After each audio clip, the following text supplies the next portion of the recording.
கோபியில் குட்கா மற்றும் பான் மசாலா விற்பனை செய்த பெண் உட்பட இருவர் மீது வழக்கு. 2 லட்சம் ரூபாய் மதிப்புள்ள 20 கிலோ பான் மசாலா பறிமுதல்.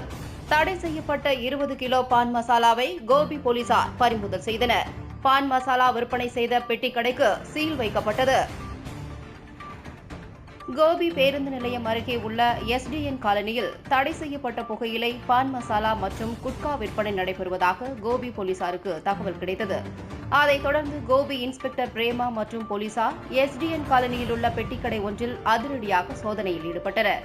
போலீசார் நடத்திய சோதனையில் கடையில் விற்பனைக்காக 20 கிலோ பான் மசாலா வைத்திருப்பது தெரியவந்தது. அதைத் தொடர்ந்து சட்டவிரோதமாக பான் மசாலா விற்பனையில் ஈடுபட்ட பெட்டிக்கடை உரிமையாளர் புதுப்பாளையம் காமாட்சியம்மன் கோயில் வீதியைச் சேர்ந்த ராஜேந்திரன் மனைவி பானுமதி என்பவரை பிடித்து விசாரணை நடத்தி வருகின்றனர்.